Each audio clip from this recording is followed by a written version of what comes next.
Vascular lesions of the gastrointestinal tract. Joanne Kwa, Lawrence J. Brandt. 38 Vascular lesions and disorders of the GI tract are being more accurately documented as our diagnostic modalities become more sophisticated.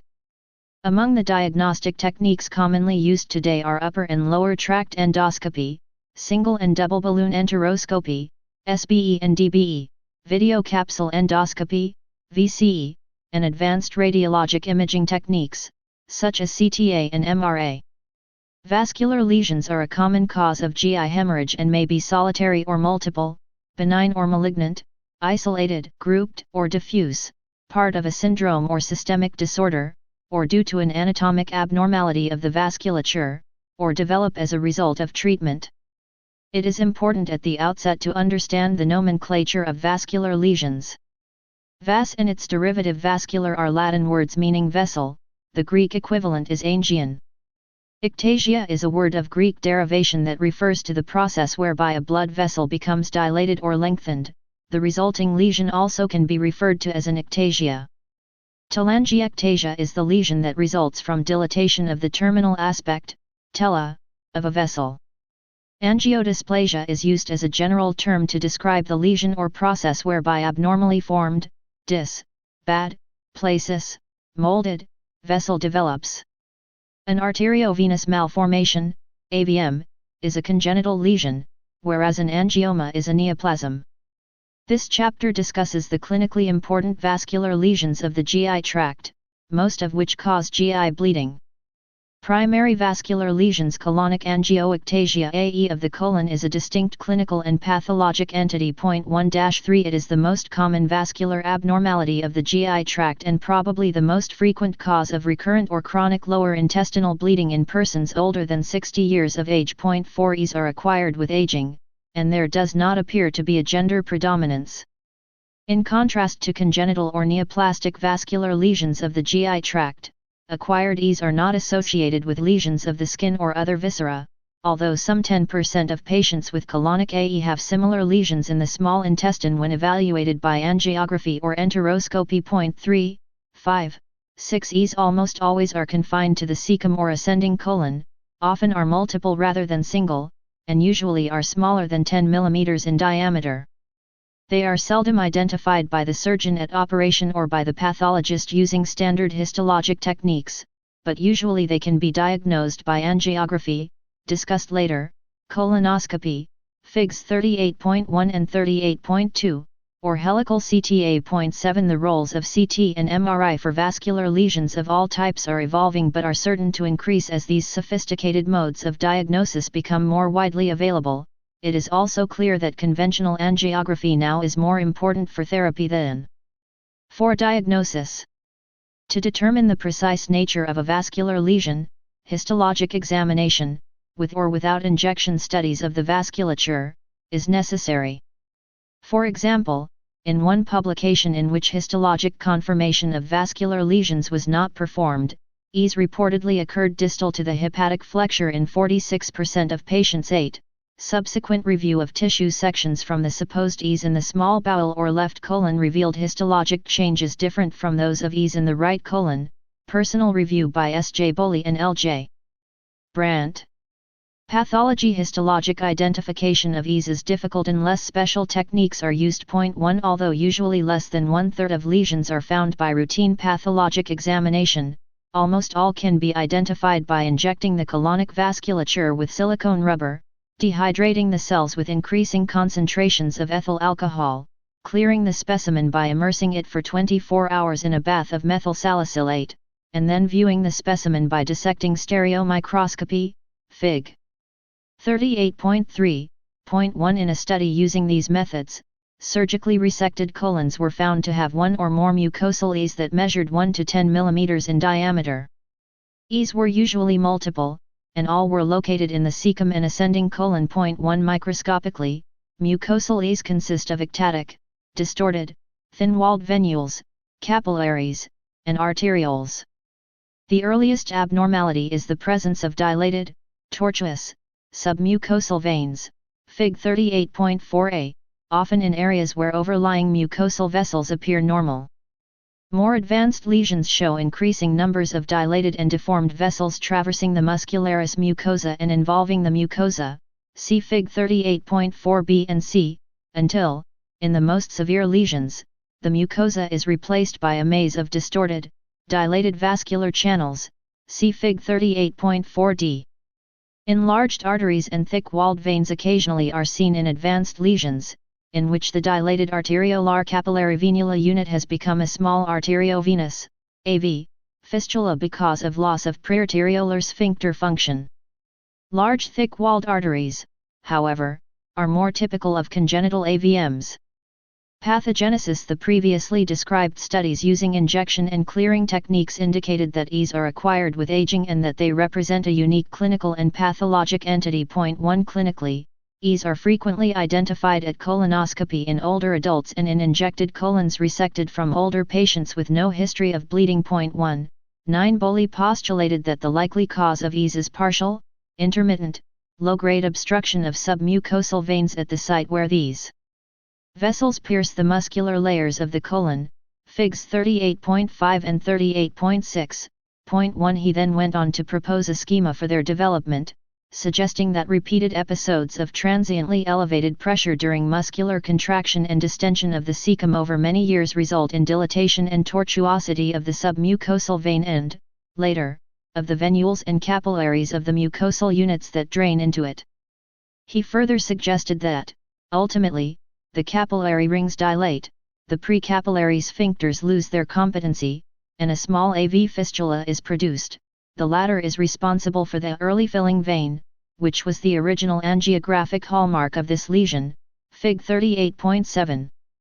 Prolonged increased flow through the AV fistula can then produce alterations in the arteries supplying the area and in the extramural veins that drain it.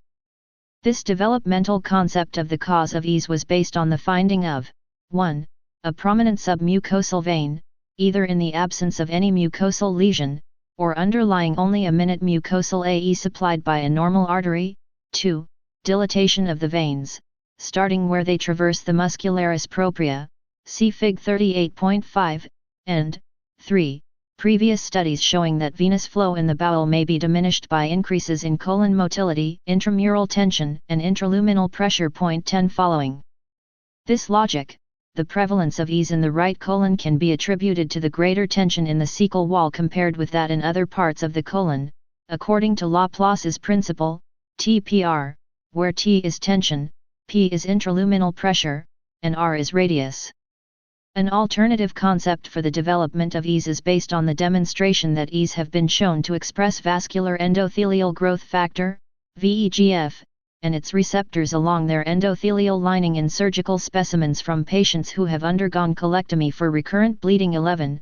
This indicates a proliferative phase of angiogenesis. VEGF and VEGF receptor 1 have been shown to be upregulated by hypoxia. 12 And therefore a role also has been suggested for hypoxia in the pathogenesis of EAs. It further has been proposed that von Willebrand factor, VWF, regulates angiogenesis through multiple cross-talking pathways that involve VEGF receptor 2 signaling, angiopoietins, and integrin alpha-nu beta 3. In a mouse model, inhibition of VWF in endothelial cells results in increased in vitro angiogenesis and increased VEGF receptor proliferation and migration, coupled to decreased integrin alpha-nu beta 3 levels and increased angiopoietin release. 13 Further research still is needed to clarify the pathophysiology of EAs. Clinical features and associated conditions. In 1961, Baum and colleagues used intraoperative angiography to show that cecal EAs may bleed. 8 Today such an observation is well documented in daily practice by colonoscopy. Recent publications have cited EAs and diverticulosis to be responsible for 3%. Fig 38.1 Endoscopic image of an AE in the ascending colon. This AE has a typical coral reef-like pattern of small vessels distorting the mucosa and submucosa. A tortuous submucosal vein, which is the earliest stage in the development of an AE, probably is present among the linear vessels intersecting the ectasia but cannot be distinguished. Fig 38.2 Endoscopic images of multiple EAs in the ascending colon of an older adult patient who presented with recurrent bouts of LGIB.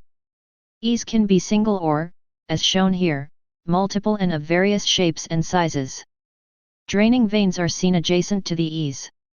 Chapter 38 Vascular Lesions of the Gastrointestinal Tract 563-38 ABC Fig 38.3a, a specimen of resected colon that has been injected with silicone rubber but not cleared, see text for details. Stereomicroscopy reveals the honeycomb-like pattern of normal colon crypts. B. Coral reef appearance of an AE in an injected, but not cleared, colon. The normal crypts are seen surrounding the AE. C. Injected, cleared, and transilluminated colon showing a mucosal ectasia surrounded by normal crypts with ectatic venules leading to a large, distended, tortuous underlying submucosal vein. A and B, from Mitsudo S., Boli S.J., Brandt L.J., ETAL vascular ectasias of the right colon in the elderly, a distinct clinical entity. Humpathol 1979, 10:589, C, from Boli S.J., Sammartano R.J., Adams A., et.al. On the nature and etiology of vascular ectasias of the colon, degenerative lesions of aging. Gastroenterology 1977, 72:650-60, with permission. ABCD ectasias of the colon, degenerative lesions of aging. Gastroenterology 1977, 72:650-60, with permission. Vessels, H&E, times 50, from Boli S.J., Sammartano R.J., Adams A., et.al. On the nature and etiology of vascular biectatic vessels. Only one layer of endothelium separates the lumen of the cecum from those of the dilated ing and replacing the mucosa. D. A late stage of AE shows total disruption of the mucosa with replacement into the mucosa. C. A further stage in the development of an AE lesion in which the ectatic vessels are disrupt vessels is microfillar. B. A more advanced AE lesion in which dilated tortuous veins in the submucosa extend the overlying mucosa. This appearance is the hallmark of an early AE. The black material in the lumen of the Fig 38.4 histopathology of AE. A. Large distended veins filling the submucosa with a few dilated venules in 564 Part 4 topics involving multiple organs to 15% and 20% to 65%, respectively, of acute LGIB episodes, see chapters 20 and 121.14. The problem of attributing bleeding to one or the other cause, when bleeding from the lesion is not demonstrated by colonoscopy or by extravasation of contrast material on vascular imaging studies, is compounded by the frequency and coexistence of these disorders without bleeding in people older than 60 years of age. The prevalence of diverticulosis is estimated to be as high as 50% in the population older than age 60. Mucosal and submucosal E's of the right colon can be found by injection studies of colons removed at surgery in more than 25% and 50%, respectively, of patients in this age range without evidence of bleeding. 1.15 In large series of colonoscopic examinations, E's have been seen in 0.2% to 2.9% of non-bleeding persons and 2.6% to 6.2% of patients evaluated specifically for occult blood in the stool, anemia, or hemorrhage. 3,9,16 In a patient being studied for GI bleeding, in whom the site of active bleeding is unproven, the only basis for determining that an identified AE or diverticulum is responsible is the indirect evidence provided by the patient's course after ablation or resection of the suspected lesion. It is unusual for incidentally found E's to bleed, and an AE, even in a patient with a history of bleeding, cannot be assumed to be the cause. 17 Bleeding from E's typically is recurrent and low grade, although patients can present with massive hemorrhage. The nature and degree of bleeding frequently vary in the same patient with different episodes. Patients may have bright red blood, maroon stools, or melena on separate occasions.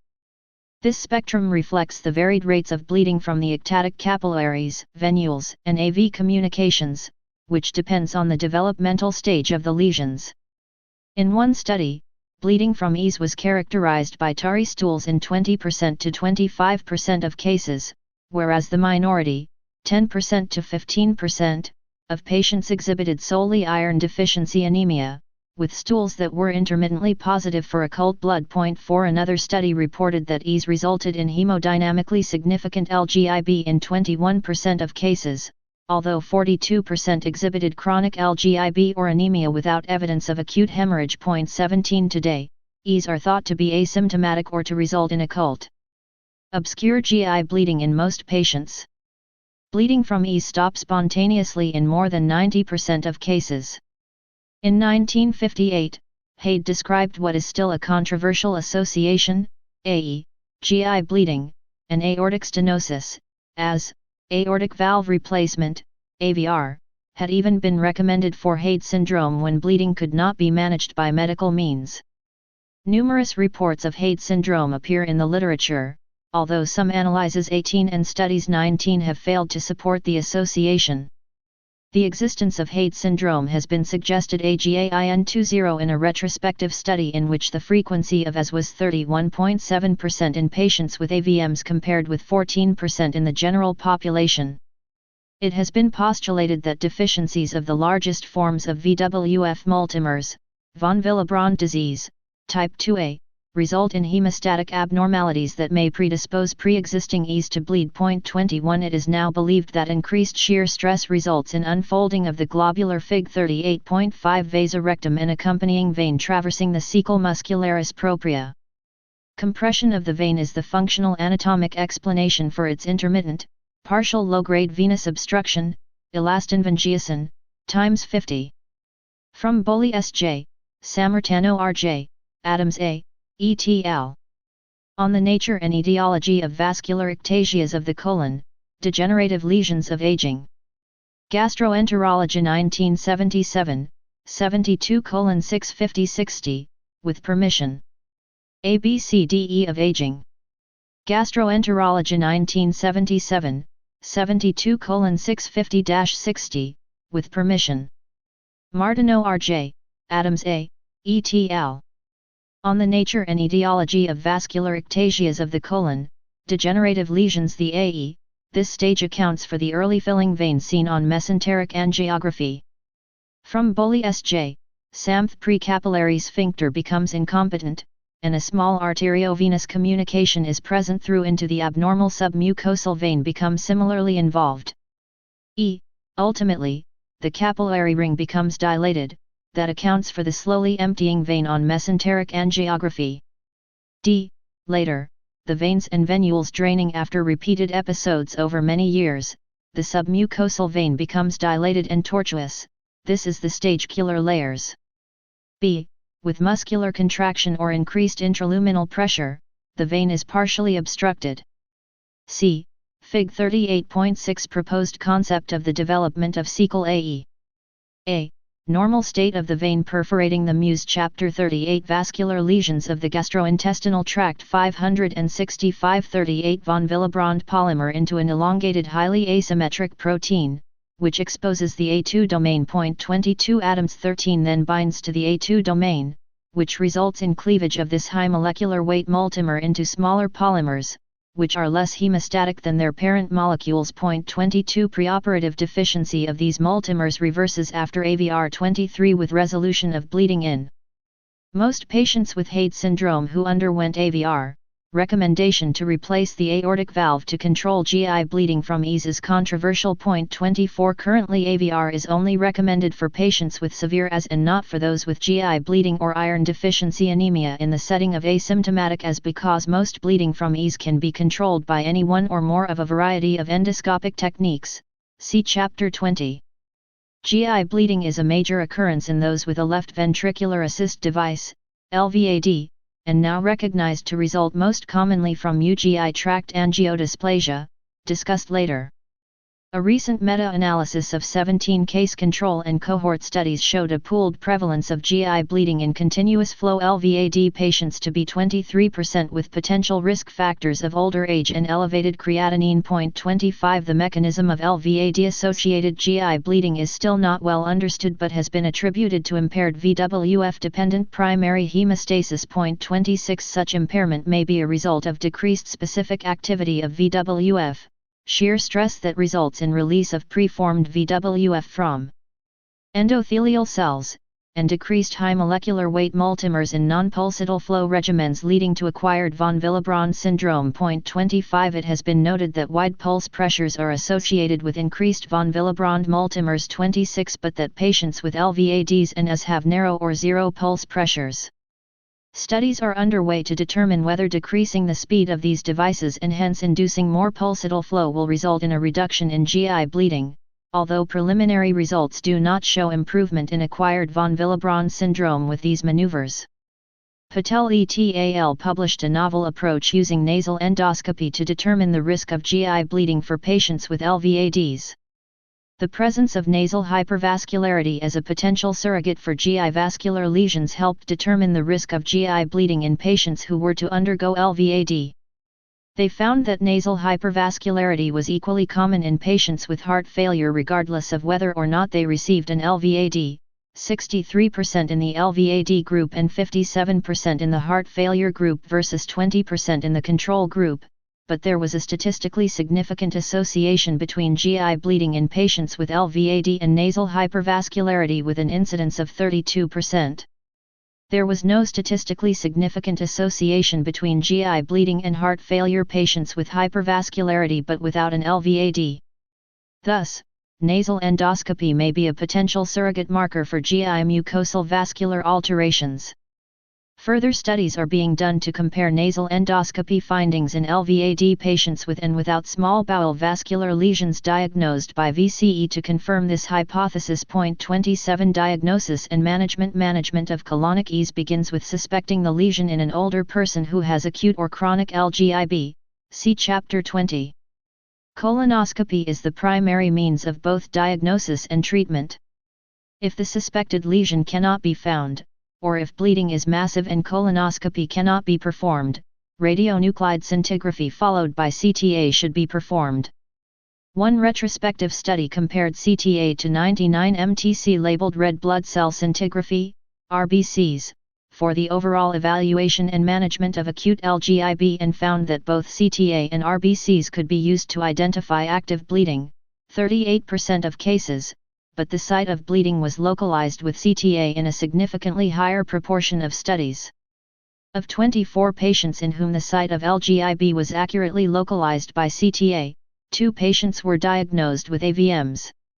RBCs did not establish causation of bleeding in any patient. 7 The endoscopist's ability to diagnose the specific nature of a vascular lesion is limited by the similar appearance of different types of lesions.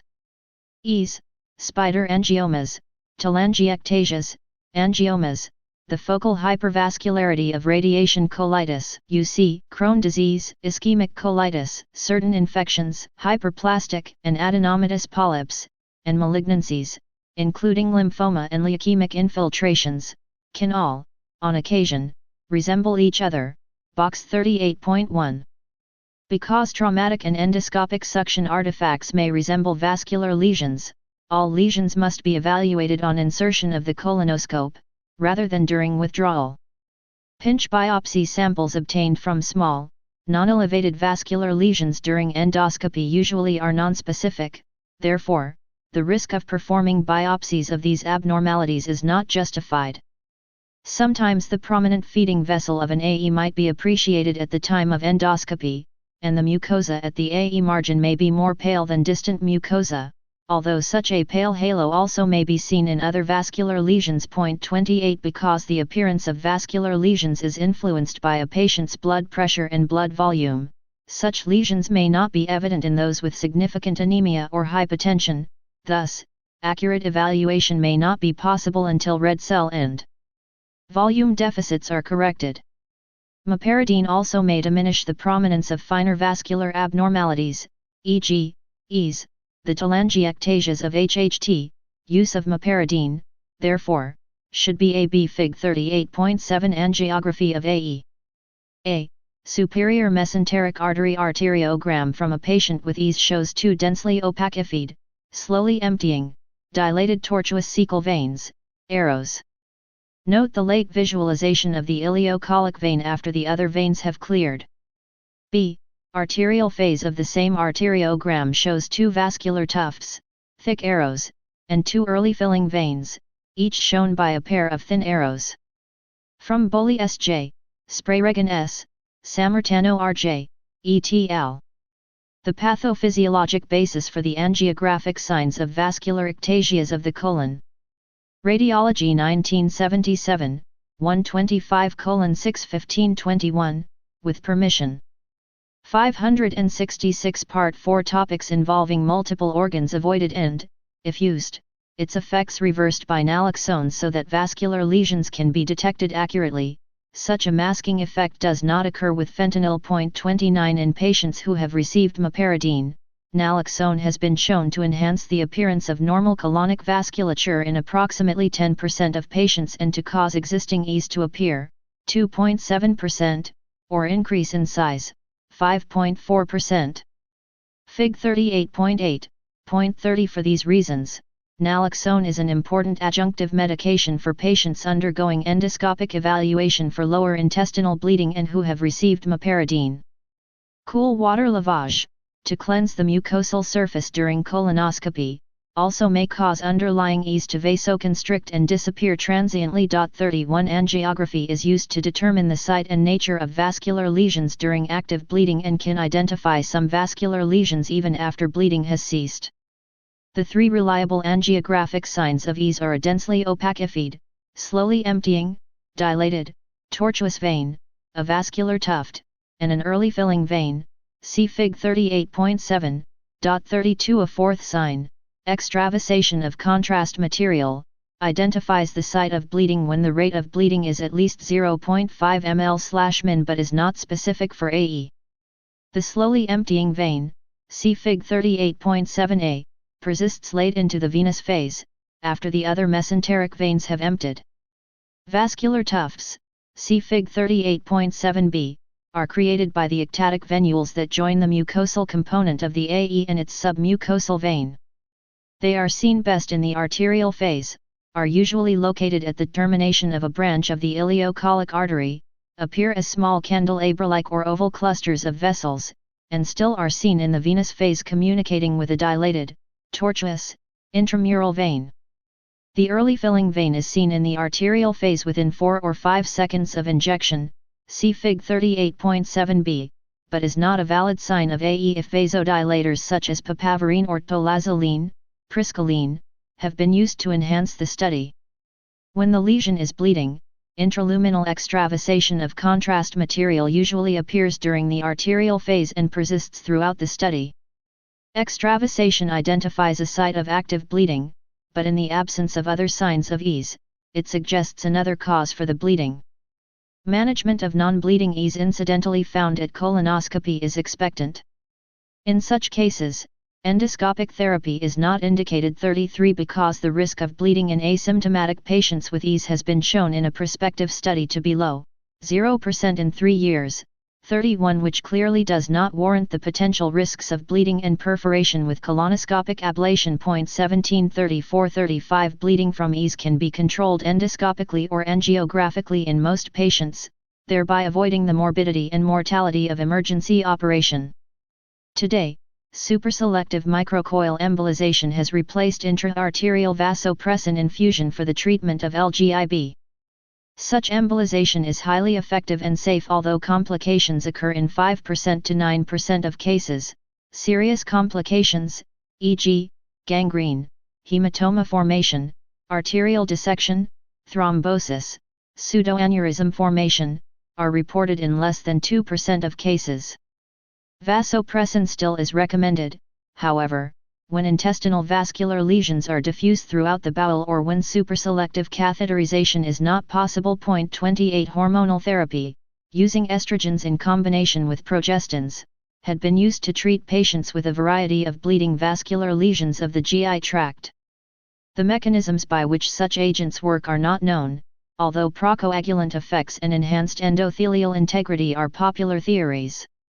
A long-term observational STUDY-36 showed that combination hormonal therapy stopped bleeding in patients with occult GI bleeding of obscure origin, likely to have resulted from angiodysplasias in the small intestine, although a recent meta-analysis detailed 2 case control studies in which hormonal therapy was ineffective for bleeding cessation. 37 It is conceivable that vascular lesions in the small intestine may respond differently to such treatment than similar appearing lesions in the colon.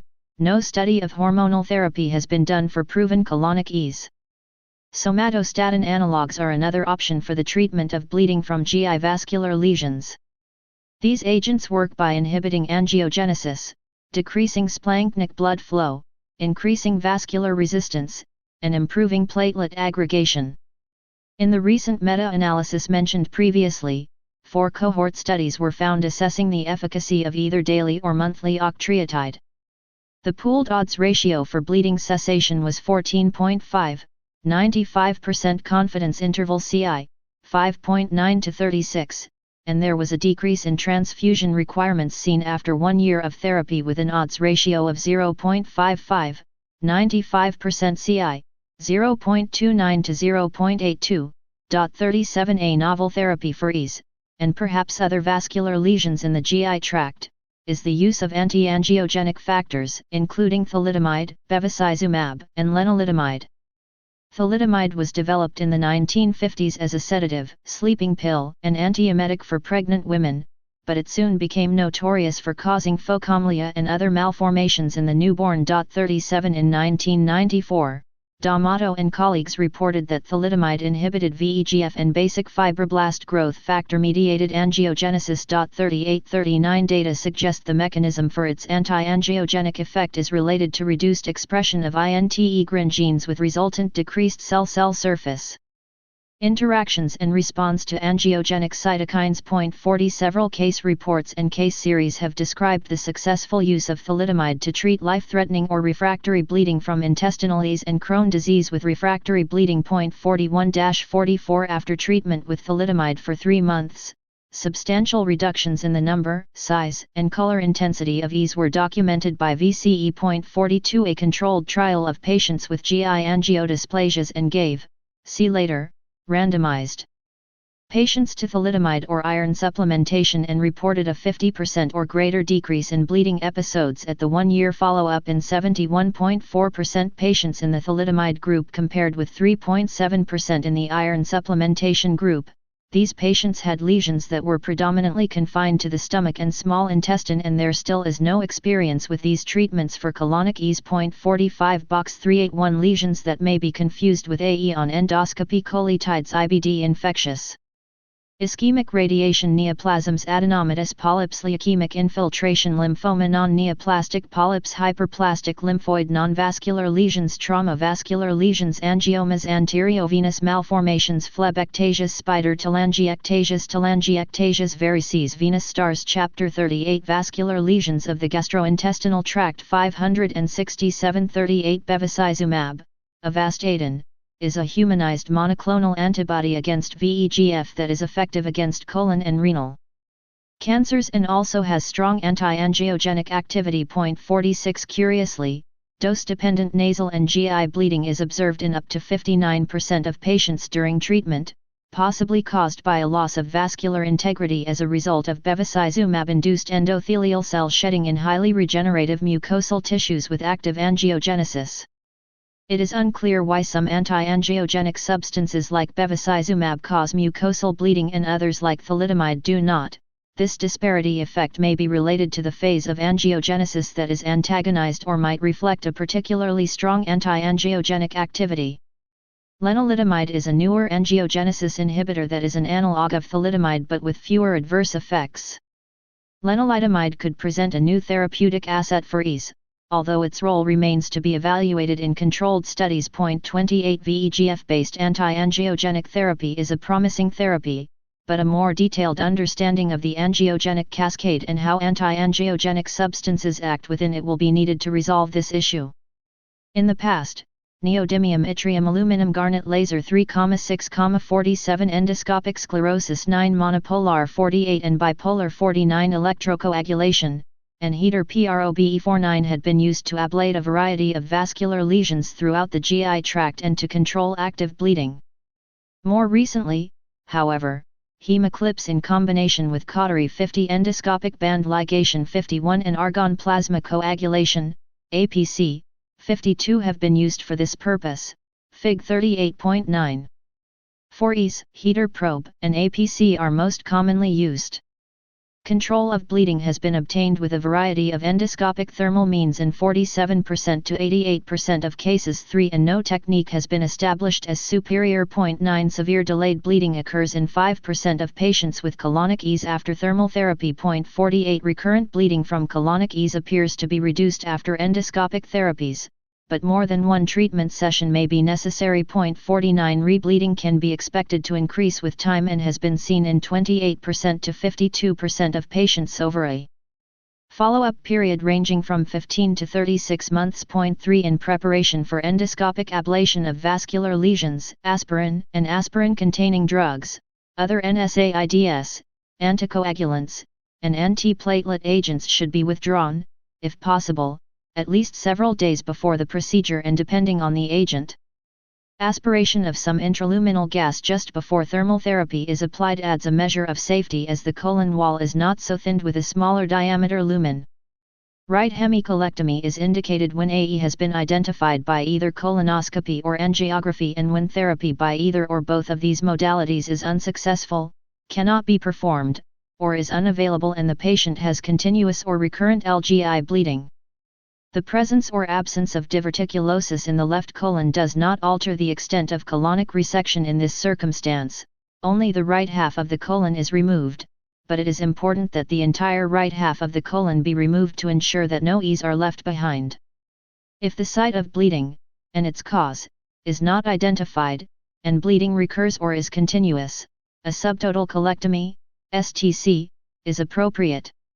Morbidity and mortality rates of an STC are not statistically different from those accompanying a blind hemicolectomy, i.e., when the bleeding site is not identified. 53,54 In one surgical review, mortality and rebleeding rates for STC, directed limited colectomy, and blind limited colectomy were 0% to 40% and 0% to 8%, 2% to 22% and 0% to 15%, and 20% to 57% and 35% to 75%, respectively. 53 Angiodysplasia. Angiodysplasias are most commonly found in the stomach and small intestine of patients with chronic kidney disease, see Chapter 37, but are also found in approximately 10% of patients with colonic ease. Other vascular lesions that occur in the small intestine include the blue rubber bleb, hemangioma, angioma, Dula lesion, and portal hypertensive enteropathy, discussed later. Although SBE and DBE, Fig 38.10, are used for diagnosis and treatment of many of these lesions, VCE, Fig 38.11, is currently the mainstay for their diagnosis and for evaluating patients with obscure and occult GI bleeding because it is non-invasive, easily performed, and enables inspection of the entire small intestine. In a prospective multi-center study, VCE had an overall diagnostic yield of 67% for overt small bowel bleeding, with AE as the most commonly identified source. 55 Fig 38.8 Endoscopic images showing progressive changes in the appearance of a cecal AE after the administration of naloxone in a patient who had received meperidine sedation. Subtle at first, the AE becomes a pale and then deep red, fan-shaped obvious vascular lesion. From Brandt L.J., Spinel M. Ability of naloxone to enhance the colonoscopic appearance of normal color vasculature and colon vascular ectasias. Gastrointestinal Endosc 1999, 49:7983. BCDA 568 Part 4 Topics involving multiple organs. VCE also has been shown to be superior to push enteroscopy and small bowel series in a meta-analysis comparing these three techniques. VCE showed an incremental yield of 30% over push enteroscopy and 36% over small bowel series. 56 The diagnostic yield of VCE also has been demonstrated to exceed that of angiography, 53% versus 20%, in patients with acute overt obscure GI bleeding. 57 Vascular lesions are the most frequently identified culprit lesion in patients who undergo VCE for occult obscure GI bleeding. particularly those older than 65 years of age. 58 Younger patients tend to exhibit more sinister pathology, e.g., small intestinal tumors, as the cause of their anemia. 58 SBE and DBE can be used to examine the small intestine by either an anterograde or retrograde approach and allow for implementation of endoscopic therapy at the time of diagnosis. Video 38.1. The rate of complete enteroscopy has been reported as 57% for DBE compared with 0% for SBE, justifying a preferred use for DBE. 59 A meta-analysis of 10 studies comparing VCE and DBE in ABC Fig 38.9 endoscopic images showing AE and diverticulosis of the colon. A. Upper. A single AE nestled among diverticula in the ascending colon of an older adult man with LGIB.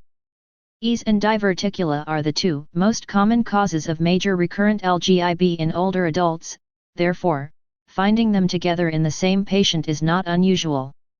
A. Lower. The AE after treatment with APCB, upper, multiple ES in the ascending colon. B. Lower.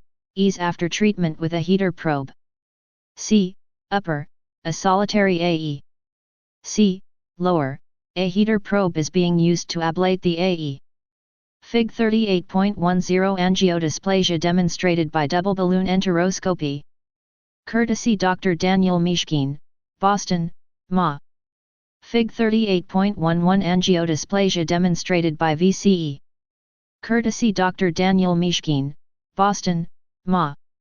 Chapter 38 Vascular Lesions of the Gastrointestinal Tract. 569 38 patients with obscure GI bleeding showed comparable diagnostic yields of 60% and 57%, respectively, although the diagnostic yield of DBE was significantly higher when performed after a positive VCE compared with a negative VCE, 75% versus 27.5%, p equals 0.02. 0.60. A recent study that investigated long-term outcomes in patients undergoing DBE for obscure GI bleeding identified small intestinal vascular lesions, i.e., angiodysplasias, Tylangiactasias, blue rubber blebs, and Dula as suspected causes in 51% of patients. These lesions were successfully treated by APC in 97% of patients with a cumulative rebleeding rate of 46% at 36 months.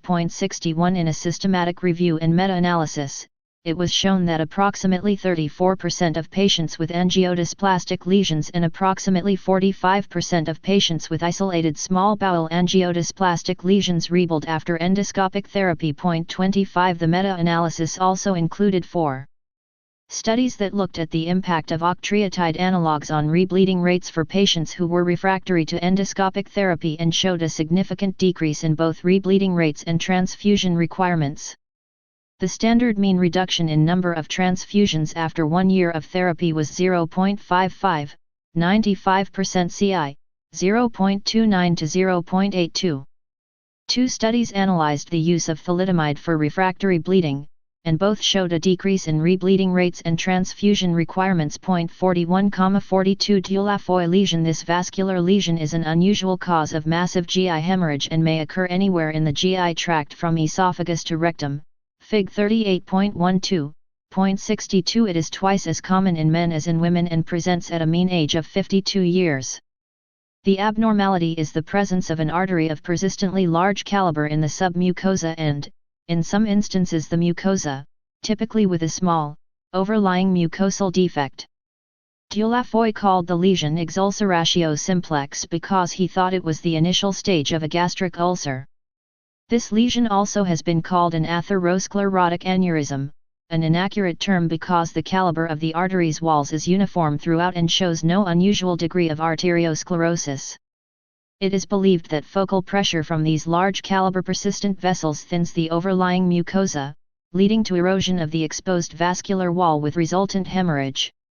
Massive hematemesis or melena typically is not preceded by any GI symptoms and usually is followed by intermittent and severe bleeding over several days. The most common site of bleeding is 6 cm distal to the cardioesophageal junction, where the arteries that supply the stomach are largest, but, as mentioned previously, Dula lesions have been reported in extragastric locations, including the esophagus, small bowel, rectum 62 and even outside the GI tract in the bronchus. Endoscopically, a Dula-Foy lesion appears as an isolated protruding vessel surrounded by normal mucosa that may be difficult to find in a patient with UGI bleeding because the overlying mucosal defect may be small and hidden between the gastric rugae, and the caliber persistent vessel may constrict and retract after the bleeding episode. If found, tattooing of the lesion is advocated by some authorities to allow for rapid identification of the lesion should rebleeding occur. EUS also has been used to enhance detection of these aberrant submucosa vessels and can help determine whether endoscopic therapy was successful.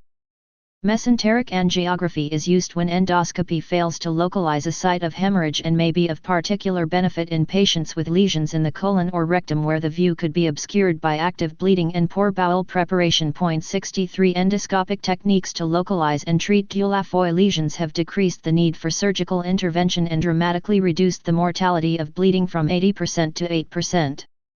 Endoscopic treatments are considered safe and effective at achieving hemostasis with success rates reaching 75% to 100%. Therapeutic approaches to bleeding Dula-Foy lesions include injection therapy, heater probe, APC, band ligation, hemoclips, and the use of overthoscope clips. Combination endoscopic therapy with injection followed by thermal or mechanical therapy is superior to monotherapy and has achieved hemostasis in 95% of cases. 64 Rebleeding from these lesions is reported between 9% and 40%. 63 and is higher after endoscopic monotherapy compared with combination therapy. 65 Hemangioma considered by some to be true neoplasms. Hemangiomas generally are thought to be hamartomas. Hemangiomas are the second most common vascular lesion of the colon and may occur as solitary or multiple lesions limited to the colon or as part of diffuse GI or multi-system angiomatosis.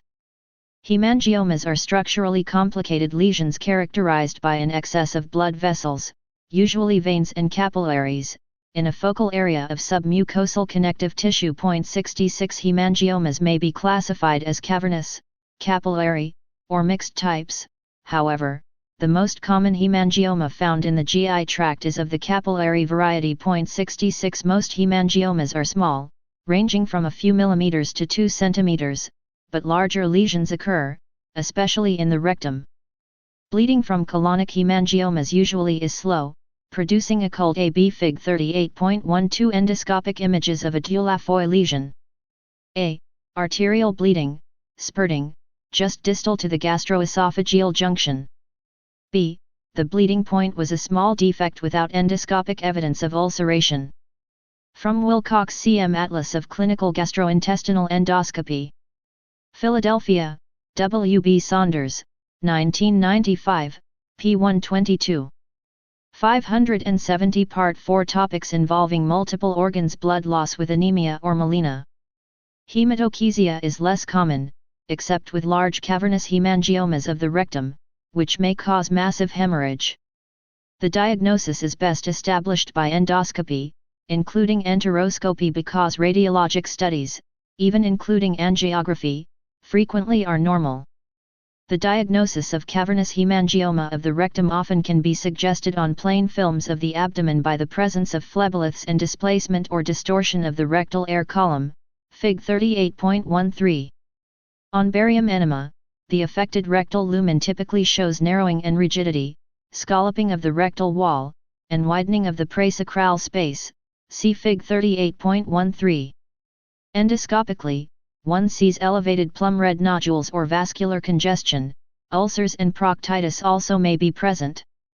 Imaging with CT and MRI are highly accurate in delineating cavernous hemangiomas, and EUS also can help identify the extent of invasion into the anal canal and adjacent structures. 67 Angiography can demonstrate these lesions but seldom is necessary to establish the diagnosis. Grossly, cavernous hemangiomas appear as polypoid or mound-like reddish-purple mucosal lesions. Histologically, numerous dilated, irregular blood-filled spaces are seen within the mucosa and submucosa and sometimes extend through the muscular wall to the serosal surface. The vascular channels are lined by flat endothelial cells with flat or plump nuclei depending on their age. Younger hemangiomas have plump endothelial nuclei and often demonstrate mitotic activity, a feature not present in older lesions.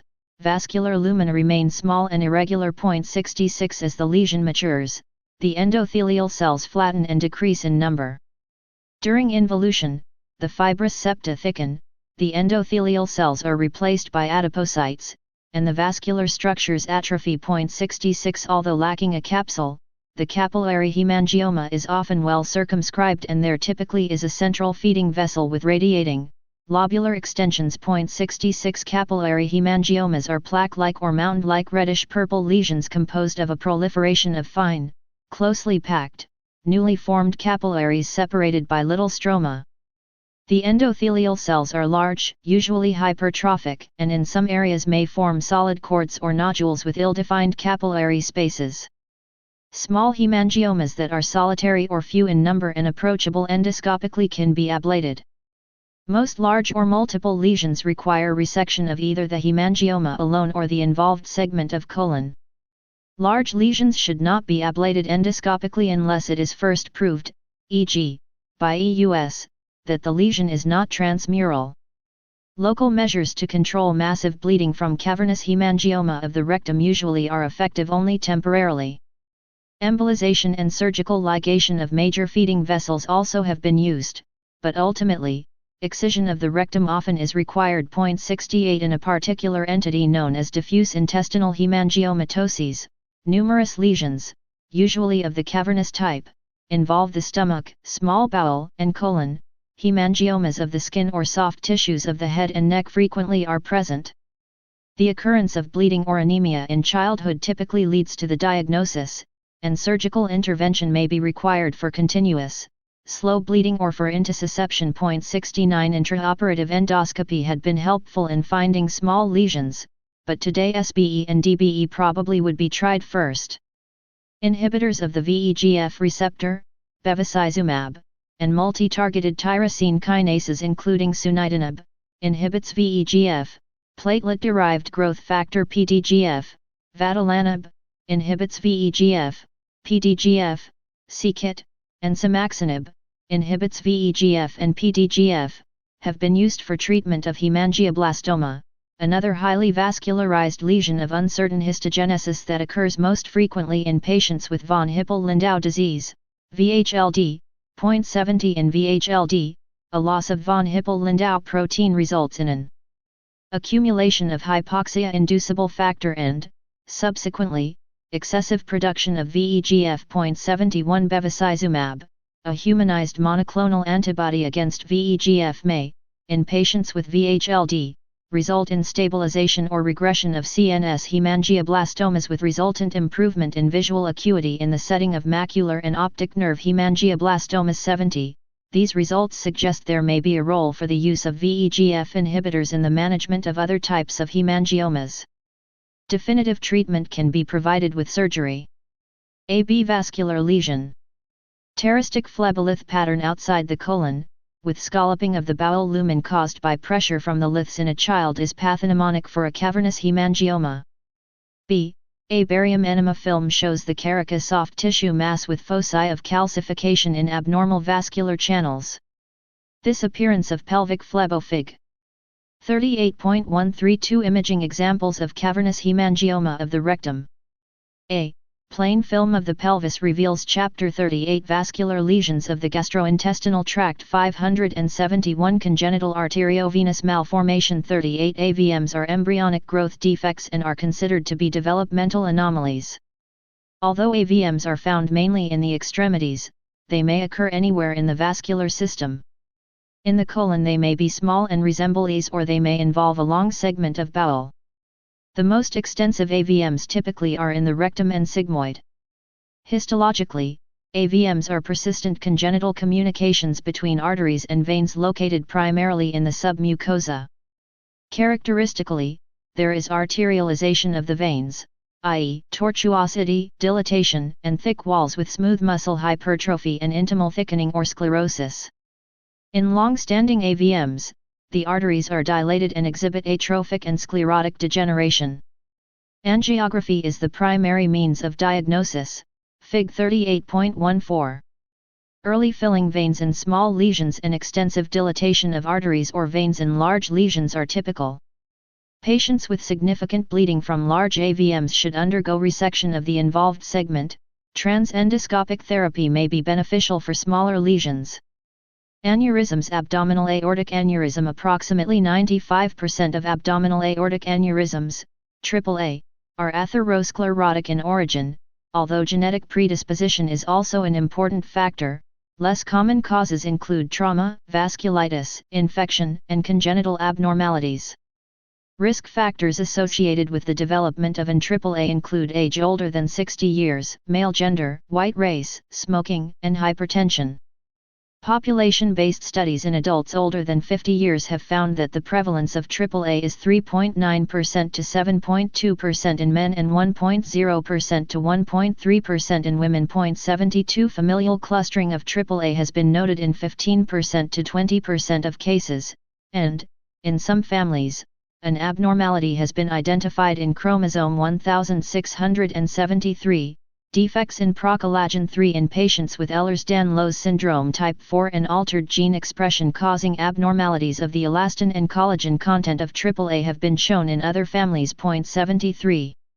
The two genes with the strongest supporting evidence to date of contribution to the genetic risk for AAA are the CDKN2BAS gene, also known as ANRL, which encodes an antisense RNA that regulates expression of the cyclin-dependent kinase inhibitors CDKN2A and CDKN2B, and DAB2IP, which encodes an inhibitor of cell growth and survival. 0.74 Most AAAS are asymptomatic until rupture and are incidentally detected on abdominal US, CT, or MRI performed for other indications. As a result, current guidelines support screening with one-time abdominal US in men between the ages of 65 and 74 years who have a history of smoking. 0.72 The most common symptom of AAA is epigastric pain, often radiating through to the back. Severe pain may presage rupture. On physical examination, a pulsatile epigastric mass may be palpable. Distinguishing an aneurysm from an overlying abdominal mass with transmitted pulsations may be difficult on physical examination and is best done by imaging studies. A bruit may be present, but unless recent in onset, is usually of no diagnostic help. 0.72 Abdominal plain films may show a soft tissue mass with peripheral calcification in the region of the abdominal aorta. With large aneurysms, erosion of the lumbar vertebrae or displacement of surrounding viscera, including bowel, kidneys, and ureters, may be seen. Because plain film studies are not sufficiently sensitive to establish the presence or size of an aneurysm, US, CT, and MRI have become the standard means of evaluation. US is the imaging screening modality of choice for AAA because it is highly sensitive, 95% to 100%, and specific, 100%, and relatively inexpensive. Additionally, US is the preferred test for serial monitoring of an AAA to detect changes in its size. 0.72 CT and MRI are used preoperatively to demonstrate aortic and vascular anatomy and to help tailor stent grafts. Preoperative angiography is not used as frequently as in the past and is most appropriate in patients with evidence of peripheral vascular disease, severe hypertension, symptoms of chronic mesenteric ischemia, see Chapter 118, if thoracic or iliac artery involvement is suspected, and in cases of horseshoe or pelvic kidneys to demonstrate renal artery anatomy. Angiography is not used to estimate the size of the aneurysm because intraluminal laminated thrombus limits delineation of the entire lumen and, more importantly, simpler, less invasive, and less expensive imaging modalities are now readily available.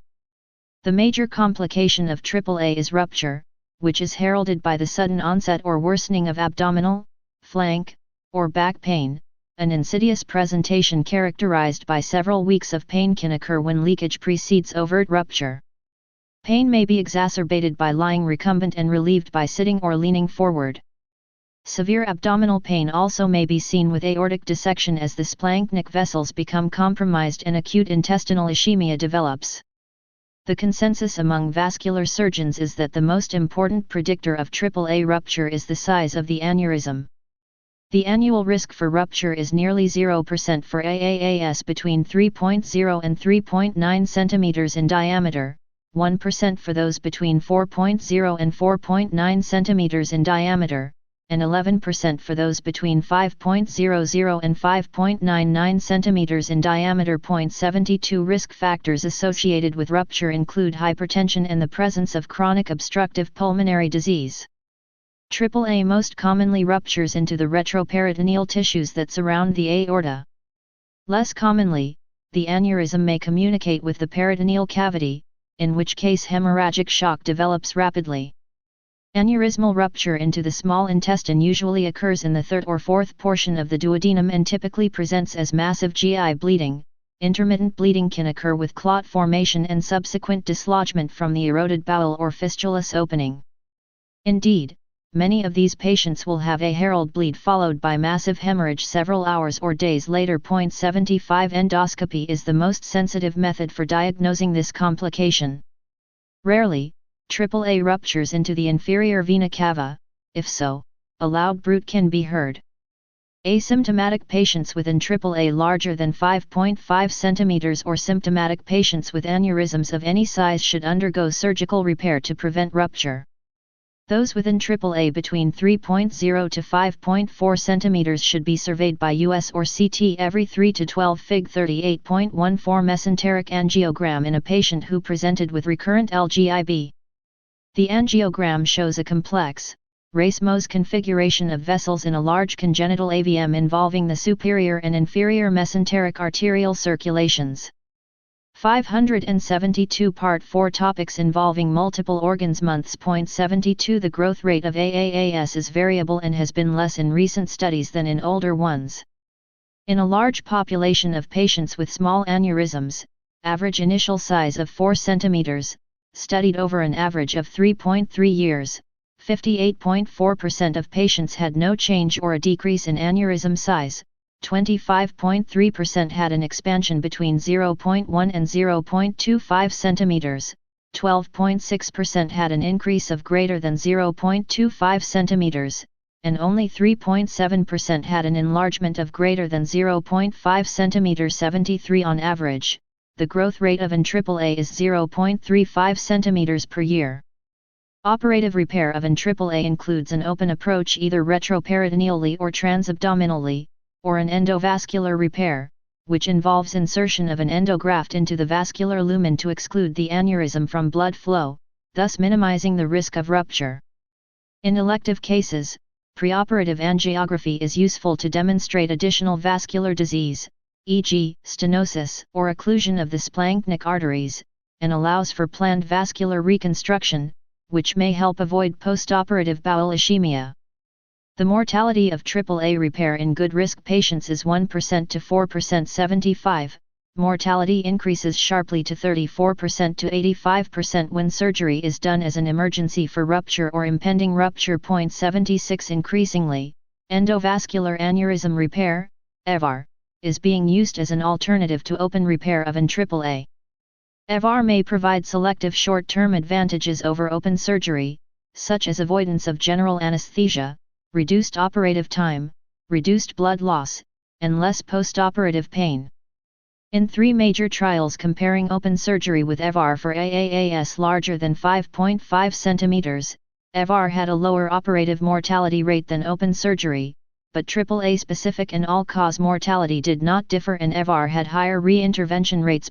77 Current recommendations support open repair of an AAA in patients who are at low or average risk for operative complications and EVAR in those who at high risk for complications. 77-79 EVAR also should be considered in patients who are not at high surgical risk, although evidence supporting benefit in this group is not well established. 77 Splanchnic artery aneurysms. The prevalence of splanchnic artery aneurysms, SAAS, has been estimated to be up to 10% based on autopsy reports, although the natural history of SAAS is not well understood. 80-81 SAAS are usually asymptomatic and detected incidentally on imaging studies.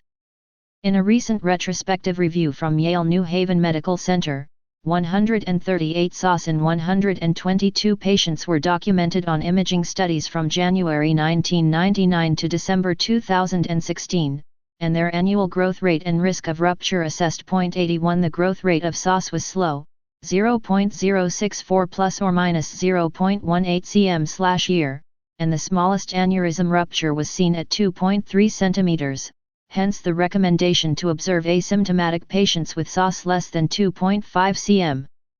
When symptomatic, SOS can present with abdominal pain or GI bleeding.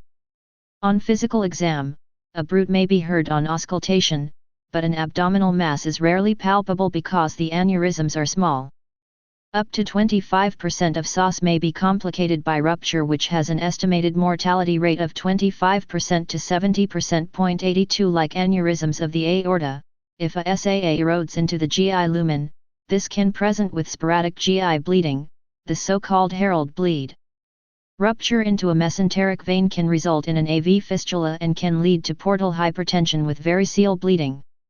If an SAA is sufficiently calcified, it may be seen on plain films of the abdomen, but the diagnosis is usually made with CT, MRI, or splanchnic angiography, which has the added benefit of a potential therapeutic intervention. Treatment depends on the presentation, location, and size of the aneurysm. In general, treatment is considered if the diameter of the aneurysm is greater than 2 cm even if asymptomatic. Treatment options include embolization, surgical repair, or endovascular stenting. 0.81 Embolization may be preferred for aneurysms difficult to manage surgically and for high-risk patients. Splenic artery aneurysms. Splenic artery aneurysms are usually saccular, and 20% of patients have multiple aneurysms. Symptoms if present are left upper quadrant or epigastric pain that may radiate to the left shoulder. The common causes are atherosclerosis and portal hypertension, whereas less common causes include splenic arterial dissection, septic emboli, hypertension, polyarteritis nodosa, SLE, Ehlers-Danlos syndrome, fibromuscular dysplasia, and neurofibromatosis.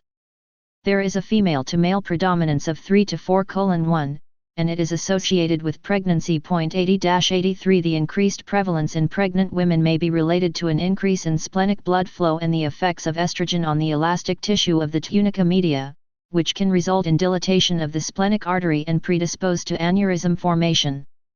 Similarly, increased splenic blood flow is considered the cause of splenic artery aneurysms in portal hypertension. Aneurysmal rupture occurs in less than 2% of patients except for in pregnant women in whom the risk of rupture is much higher. More than 95% of aneurysms in pregnant women are diagnosed after rupture and are associated with a 75% maternal and 95% fetal mortality rate. 0.80 If the aneurysm ruptures into the lesser sac, the patient can remain hemodynamically stable, but once the blood overflows into the greater intraperitoneal sac through the foramen of Winslow, diffuse abdominal pain and hypovolemic shock will develop. This is the double rupture phenomenon. It is said that the period in which the bleeding is localized in the lesser sac allows time for surgical intervention in about 25% of patients. 0.80 Treatment options for splenic artery aneurysms depend on the location as well as its presentation. Ruptured aneurysms are usually treated with splenectomy. Mortality after emergency surgery is as high as 40%, compared with a very low mortality rate after elective repair. A symptomatic aneurysm or an aneurysm of any size in a pregnant woman or a woman planning to get pregnant should undergo repair before pregnancy. If the location of the aneurysm is proximal and it is larger than 2 cm, surgical management should be considered and would include resection and an end-to-end vascular repair. If the location is distal or involves the hilum, splenectomy is recommended. Aneurysms between 1 and 2 cm should be monitored with imaging. If surgery is not an option, embolization may be performed. For patients with portal hypertension, embolization is preferred because the extensive collateral circulation makes surgery more difficult. Complications of embolization include splenic infarction and reperfusion of the aneurysm, which can occur in 5% to 20% of patients.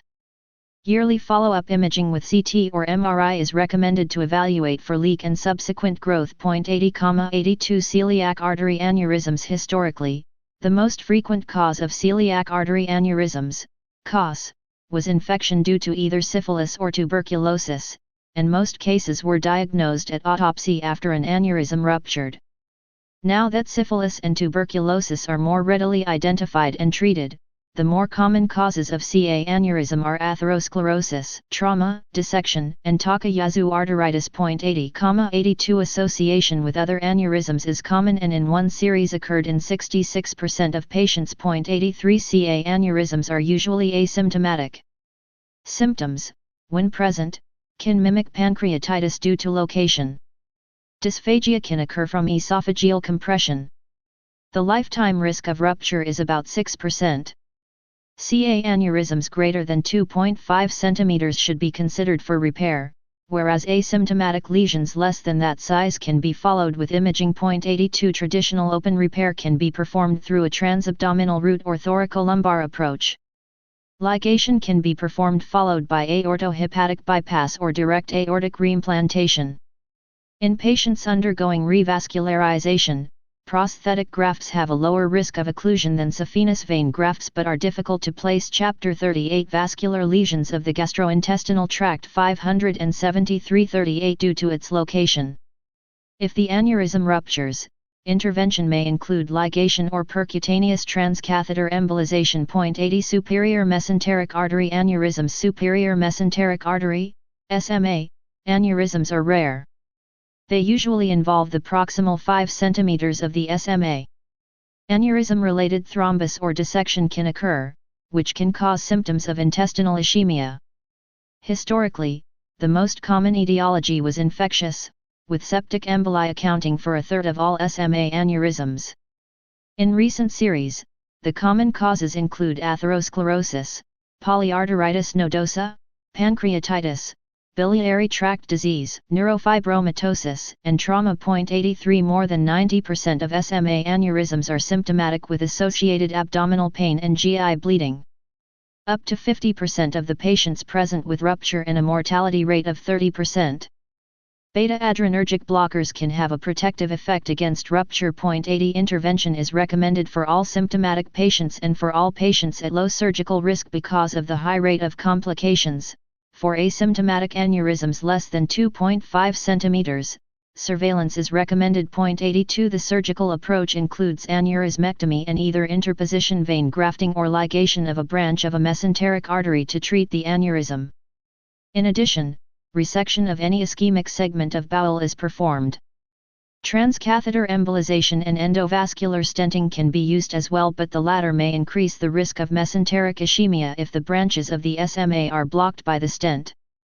Beta-adrenergic blockers should be used for individuals who are reluctant to undergo interventional procedures. 80,82 Mycotic aneurysm. Mycotic aneurysms of the aorta and splanchnic vessels are rare. They were so named by Sir William Osler because their appearance reminded him of fungi, myx, fungus. In the past, mycotic aneurysms were most commonly caused by septic emboli from bacterial endocarditis. Today the main risk factor is for drug use. Other important risk factors include contiguous spread from adjacent infectious processes, arterial manipulation, and immunocompromise, e.g., alcoholism, diabetes mellitus, chemotherapy, treatment with glucocorticoids. Salmonella, especially Salmonella choleraesuis, and Staphylococcus are the most common infecting organisms. The Ca is most often affected, followed by the SMA and IMA. Early in the course, symptoms of mycotic aneurysms are nonspecific, fever, chills, and abdominal pain typically occur later. Diagnosis is by imaging the vasculature. Mycotic aneurysms typically are lobulated and saccular, Fig 38.15. The destructive process can develop quickly, leading to rapid expansion and rupture. Treatment is surgical, usually with resection of the aneurysm and vascular reconstruction followed by 4 antibiotics for 6 weeks. Lifelong suppressive oral antibiotic therapy also has been used to prevent prosthetic graft infection. 153,154 Paraprosthetic enteric and aortoenteric fistula is an uncommon but potentially catastrophic complication of aortic aneurysmectomy and other procedures in which vascular prostheses are placed in the retroperitoneum or abdomen. Is the formation of a fistula between the graft and the adjacent bowel, usually the third or fourth portion of the duodenum because of its proximity to the infrarenal abdominal aorta, Fig 38.16, 0.84. This complication is known as a secondary aortoenteric fistula, and its frequency ranges between 0.36% and 2%. 0.85. The reported mean interval between aortic surgery and the development of a secondary aortoenteric fistula is 44 months, but such fistulas have been reported as early as 21 days and as late as 14 years postoperatively. Fistulas develop sooner, at a mean interval of 22 months, when concomitant intra-abdominal infections are present. 0.85. Secondary aortoenteric fistulas are thought to result from local conditions at the time of, or subsequent to, graft placement, including infection, damage to the duodenum or its blood supply during the dissection, and subsequent erosion of the duodenal wall by the graft. Newer surgical techniques, including the use of endovascular grafts, non-absorbable sutures, antibiotics, strict hemostasis, and coverage of suture lines with retroperitoneal tissue and peritoneum, may reduce the frequency of fistula formation. Primary aortoenteric fistulas develop in the absence of prior aneurysm repair and are associated with atherosclerosis, infection, most commonly Salmonella species and Klebsiella species. Other organisms. Fig. 38.16. Endoscopic view of the third portion of the duodenum, where part of an aortic graft is seen.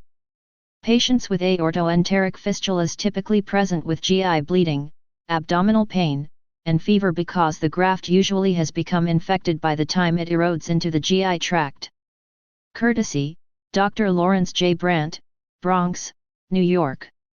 Fig. 38.15. Splanchnic angiogram of a patient with a large mycotic aneurysm of the hepatic artery.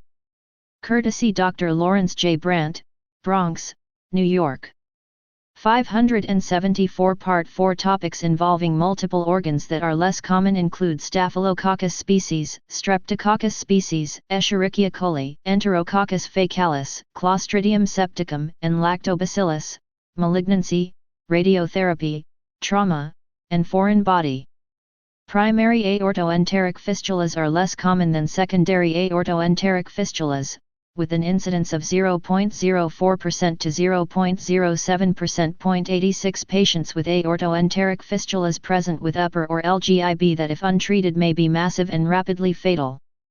EGD combined with CT imaging is used to exclude other diagnoses and plan management. 0.87. In order to make the diagnosis, a high index of suspicion is required typically in a patient who has had aortoiliac graft surgery and presents with GI bleeding, and prompt diagnosis and expedient surgical repair are essential for survival.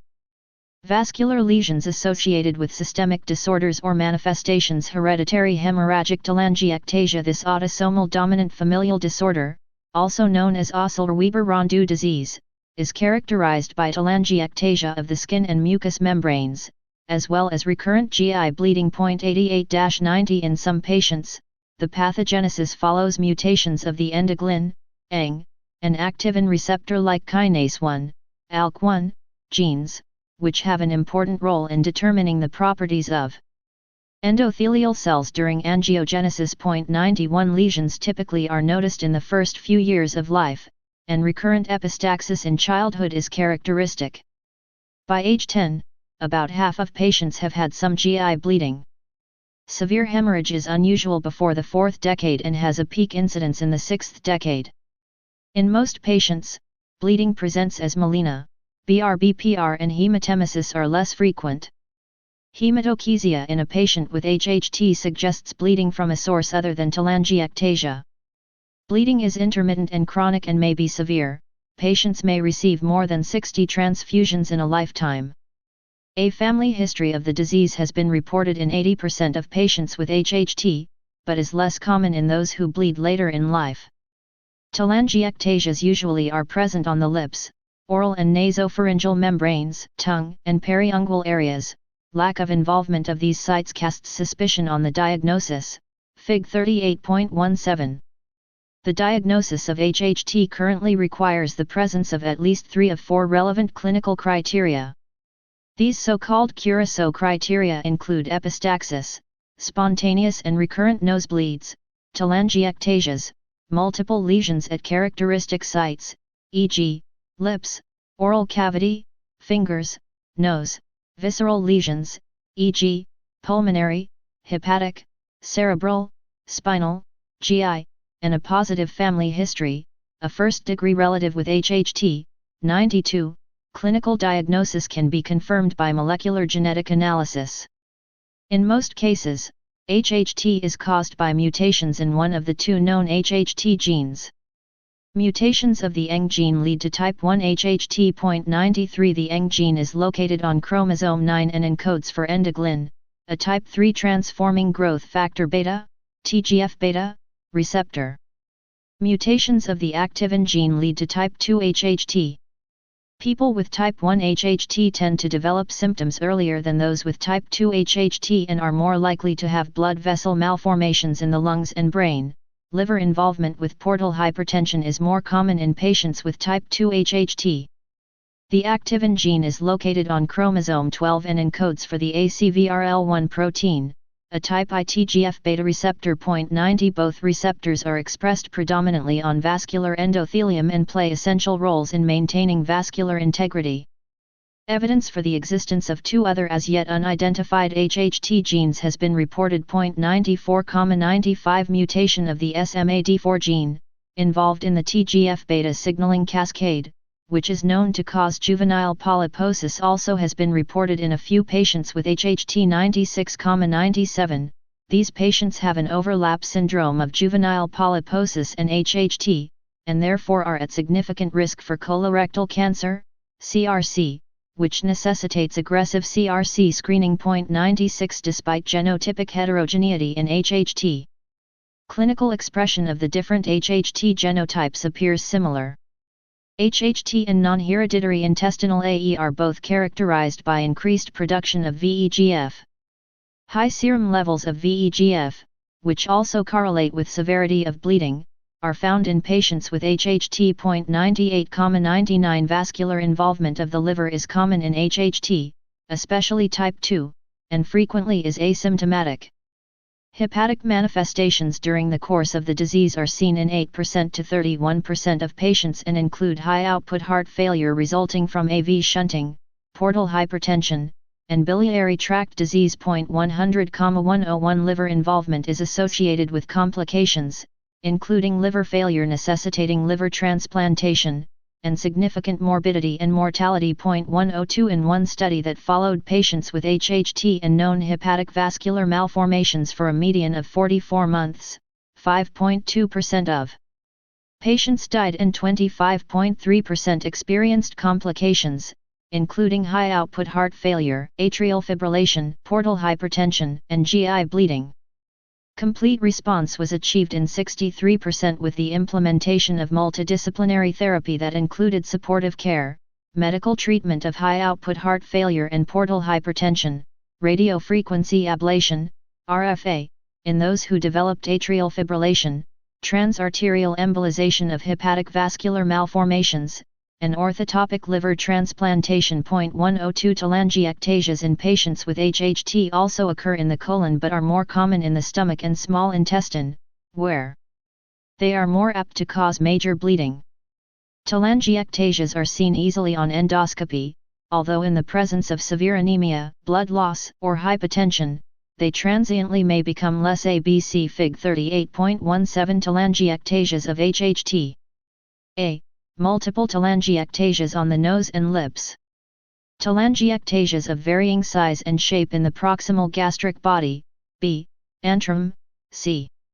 From Wilcox CM Atlas of Clinical Gastrointestinal Endoscopy. Philadelphia, W. B. Saunders, 1995, p. 123. Chapter 38 Vascular Lesions of the Gastrointestinal Tract 575 38 Obvious or even invisible, after correction of blood volume and blood pressure, they once again become more prominent. Evaluation by conventional angiography or newer techniques such as helical CTA 103,104 and MRA may be unrevealing or demonstrate heterogeneous enhancement of hepatic parenchyma, dilated and tortuous intrahepatic arterial branches, conglomerate masses of abnormal vessels, aneurysms, AV communications, phlebectasia, and hepatic artery and portal vein enlargement. 104,105 Angiography may be misleading when it demonstrates multiple vascular abnormalities because some of these lesions may be in the mesentery rather than in the intestine and are not potential sites of GI blood loss. Grossly, the telangiactasias of HHT are the size of millet seeds and typically appear as cherry red, smooth hillocks. Pathologically, the major changes involve the capillaries and venules, but arterioles also may be affected.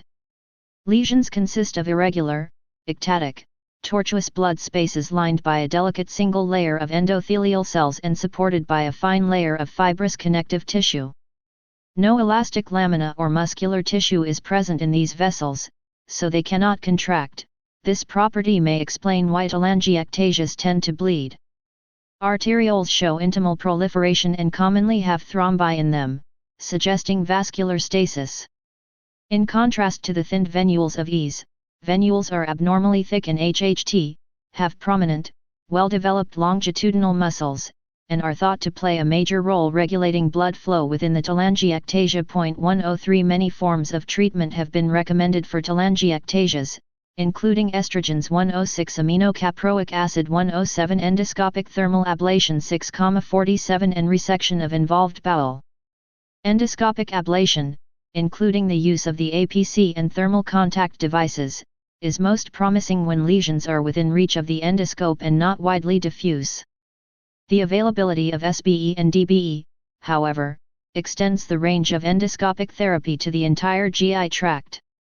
Endoscopic therapy may be performed during active bleeding or between bleeding episodes and has reduced the need for emergency bowel resection. Long-term follow-up studies are necessary to evaluate the ultimate efficacy of the various forms of therapy. Bevacizumab was used in a study of 25 patients with HHT and associated severe hepatic vascular malformations with high cardiac output. It resulted in decreased cardiac output and a reduction in epistaxis. However, liver vascularity, liver volume, and liver tests were not significantly different at the 6-month follow-up. 108 This experience was in contrast to that observed in one report of a 47-year-old woman with HHT and severe liver involvement treated 4 years earlier in whom reversal of cholestasis, resolution of cardiac failure and ascites and improvement in nutritional status was observed 3 months after initiating treatment, and a marked reduction in liver vascularity and liver volume were noted over a 6-month interval. 109 Data are still limited in regards to the use of bevacizumab for the treatment of GI bleeding in patients with HHT, but case reports and small studies have shown it to be beneficial in decreasing transfusion requirement and improving quality of life. Further research is needed to determine the optimal frequency and duration of treatment. 110-112 Blue rubber bleb nevus syndrome in 1860, an association of cutaneous vascular nevi, intestinal lesions, and GI bleeding was described, and almost a century later this constellation of findings was named Blue rubber bleb nevus syndrome, BRBNS, by Bean to distinguish it from other cutaneous vascular lesions, Fig 38.18.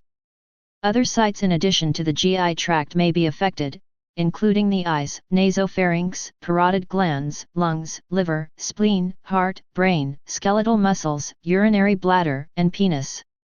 Orthopedic abnormalities may be present, and calcification, thrombosis, and consumptive coagulopathy, with thrombocytopenia, may occur within the lesions. 113 A familial history is infrequent, although a few cases of autosomal dominant transmission have been reported. 114 and one analysis has identified a responsible locus on chromosome 9.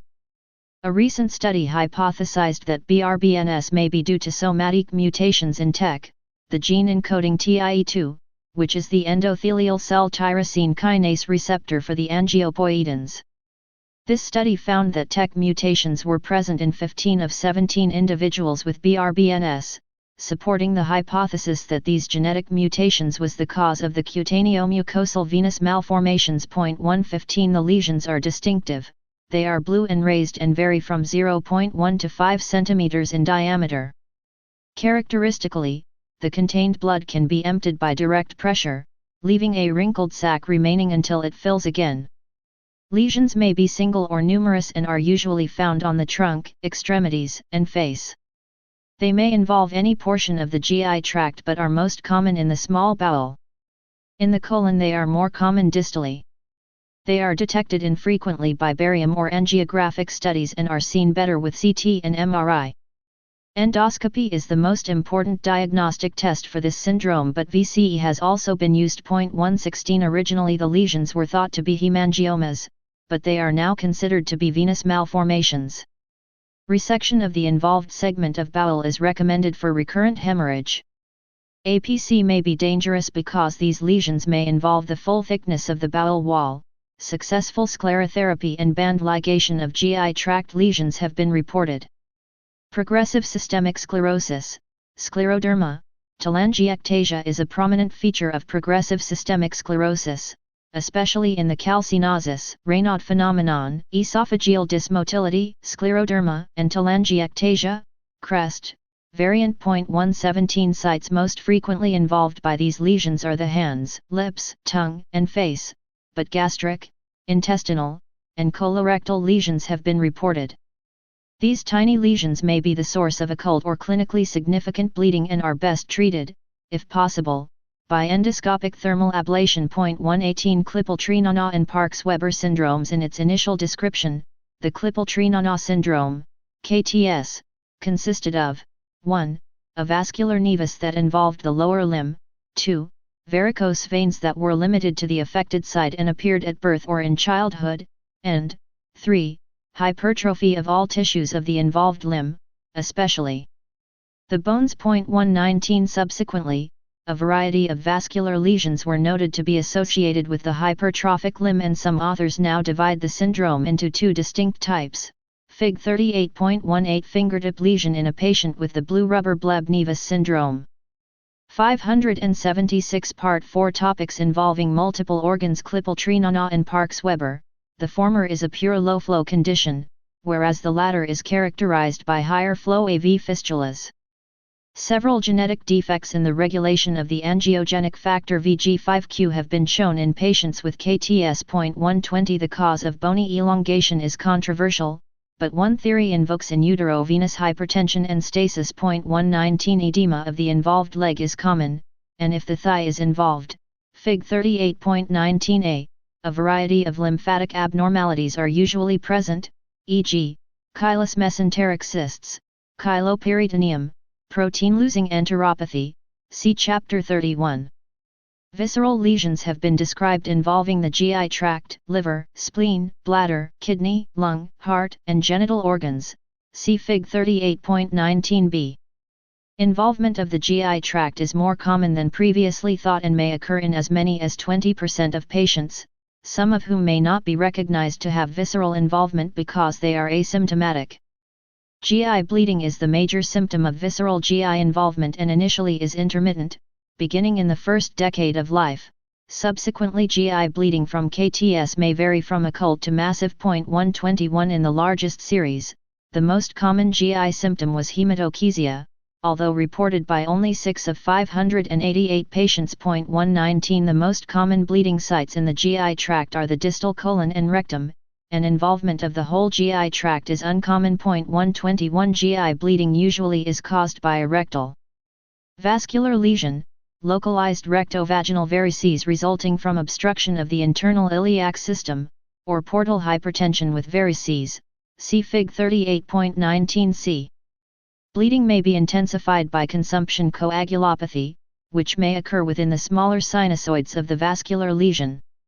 Physical examination is diagnostic, but various imaging techniques are used to define the anatomy and plan surgical repair. 122 MRA is used for diagnosis and to detect AV shunting. 123 Angiography remains the gold standard and may allow for therapeutic intervention. 121 Endoscopic thermal ablation therapy is useful in controlling hemorrhage and preventing or minimizing recurrent GI bleeding, especially when the lesions are relatively well localized. L. Brandt, personal experience, however. Patients with clinically significant hemorrhage often require surgical resection. 121 Radiation-induced mucosal injury. Radiation injury can induce a progressive obliterative endarteritis and endothelial proliferation leading to neovascularization and telangiactasia formation which may bleed. 124 As discussed in Chapter 41, radiation injury can occur anywhere in the GI tract but is most commonly described in the rectosigmoid as a result of pelvic radiation for prostate and cervical cancers. 125,126 Gave, watermelon stomach, and portal hypertensive gastropathy, enteropathy, and colopathy. Gave, watermelon stomach, describes a vascular lesion of the gastric antrum that consists of tortuous, dilated vessels radiating outward from the pylorus like the spokes of a wheel and resembling the dark stripes on the surface of a watermelon. 127 This lesion may cause acute hemorrhage, chronic occult bleeding, or both. Its cause is unknown, although it has been proposed that gastric peristalsis causes prolapse of the loose antral mucosa with consequent elongation of the mucosal vessels. Fig 38.20, 127,128 Gave also has been postulated to result from delayed gastric emptying, as well as from hypergastrinemia, prostaglandin E2, 5-hydroxytryptamine, serotonin, and vasoactive intestinal polypeptide. Gave is seen particularly in middle-aged or older women and in association with achlorhydria/atrophic gastritis, cirrhosis, and portal hypertension, chronic kidney disease, cardiac diseases, autoimmune and connective tissue disorders, as well as after bone marrow transplantation. 117, 129, 130 The association with cirrhosis and portal hypertension is seen in approximately 40% of reported ABC. Fig 38.19 Images of Klippel-Trenaunah syndrome. A. Edema of the involved leg and associated vascular lesions are seen. B. Involvement of the scrotum in another patient. C. Endoscopic image of the same patient in B showing an example of extensive rectal vascular lesions that can be a cause of GI bleeding. Courtesy, Drive. Lawrence J. Brandt, Bronx, New York. Fig 38.20 Endoscopic appearance of Gave, also referred to as watermelon stomach. Chapter 38 Vascular lesions of the gastrointestinal tract. 577 38 cases of Gave, thus, Gave may be caused by portal hypertension or hepatic veno-occlusive disease. 131 Although Gave may not respond to therapies directed at reducing portal pressure. Given case reports of Gave resolution after liver transplantation, however, it is possible that hepatic insufficiency may play a role in its pathophysiology. 132 Although not pathognomonic, microscopic features of Gave include mucosal capillary ectasia and congestion, focal thrombosis, spindle cell proliferation, smooth muscle cell and myofibroblast hyperplasia, and fibrohyalinosis that surrounds the ectatic capillaries of the lamina propria. 130 Some researchers believe that Gave and portal hypertensive gastropathy, PHG, are different manifestations of the same pathogenetic process, but the literature suggests that these are distinct entities. 133 And distinguishing them is important in order to implement appropriate therapeutic intervention. 130 Limited pharmacotherapy options are available for treating Gave. Estrogen progesterone has been tried 134 and appears to have some efficacy. Successful use of tranexamic acid, an antifibrinolytic agent. 135, 136 and thalidomide 137 also have been reported. In a randomized controlled trial, thalidomide was found to markedly reduce recurrent bleeding in patients with Gave and other GI angiodysplasia. 138 Tips does not appear to be effective for Gave in the absence of portal hypertension. 139 Antrectomy has been a last resort for patients in whom pharmacologic and endoscopic therapies have failed. 140 Transendoscopic therapy is the current mainstay of management for Gave. Multiple studies have shown that APC improves anemia and decreases transfusion requirement, particularly in cirrhotic patients. Side effects are minimal, although multiple treatments are usually needed. Band ligation also has been shown to be helpful in retrospective studies. Other therapies that can be considered if APC is not available include RFA, cryotherapy, and the use of cyanoacrylate spray. 141 Portal hypertension in a patient with GAVE and GI bleeding makes the bleeding more difficult to manage because bleeding is usually greater and more resistant to treatment in this situation. 142 Several case reports have detailed reversal of GAVE after liver transplantation. 143 However, the data are insufficient to recommend this therapy unless the patient is otherwise a liver transplant candidate. TIPS offers another modality when GAVE is associated with portal hypertension or when bleeding resulting from GAVE associated with Phg cannot controlled endoscopically. See also chapters 20 and 92. Portal hypertensive gastropathy, Phg, enteropathy, and colopathy. The prevalence of Phg in patients with cirrhosis varies from 20% to 98%, likely due to lack of uniform diagnostic criteria and classification. In general, there is an association with more severe portal hypertension. Patients with Phg can be asymptomatic or exhibit symptoms related to chronic GI bleeding, which has been reported to occur in 3% to 60% of patients. Acute GI bleeding is less common, with the prevalence reported between 2% and 12%. 144 Phg manifests 3 endoscopic patterns: 1. Fine red speckling of the mucosa, 2. Superficial reddening, especially at the tips of the gastric rugae, and, most commonly, 3. The presence of a mosaic pattern with red spots, snakeskin appearance, in the gastric fundus or body, Fig 38.21. Histologically, Phg occurs in oxyntic mucosa and manifests with dilated, tortuous, irregular veins without fibrin thrombi, sometimes with intimal thickening, and usually in the absence of significant inflammation. 132 Management of Phg is focused on the reduction of portal pressures mostly with pharmacotherapy. Non-selective beta-adrenergic blockers are first-line therapy. Propranolol is a non-selective beta blocker that was investigated in the classic randomized controlled trial evaluating the role of beta blockade in preventing recurrent bleeding in severe Phg. 144 In this study, patients who received propranolol had a significantly lower rebleeding rate at 12 months, 35% versus 62%, and at 30 months, 48% versus 93%, compared with patients taking placebo. If a patient is refractory to beta blocker therapy, TIPS is indicated and has been effective in most cases. 140,145-147 Somatostatin analogues such as octreotide, which are established as effective treatment for acute variceal bleeding, also have been shown to be effective for acute bleeding from Phg. In 2 studies that evaluated the effect of these vasoactive drugs in acute hemorrhage from Phg, 148,149 bleeding was successfully treated in all patients who received somatostatin or octreotide.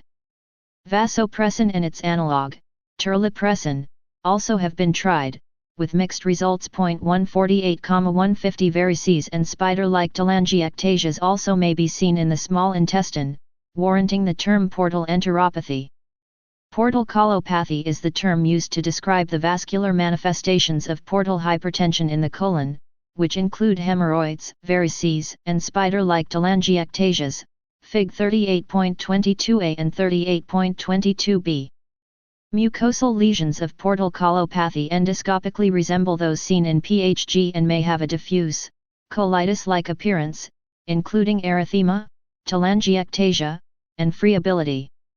Histologic changes of portal colopathy and enteropathy are similar to those of portal gastropathy. 151 The lesions of portal enteropathy and colopathy are amenable to the same thermal therapies used for GAVE and Phg, so long as they are within reach of the endoscope. 152 Anatomic abnormalities of the vasculature superior mesenteric artery, SMA, syndrome. The third portion of the duodenum is cradled in an angle of approximately 45 degrees formed by the root of the SMA and the wall of the aorta.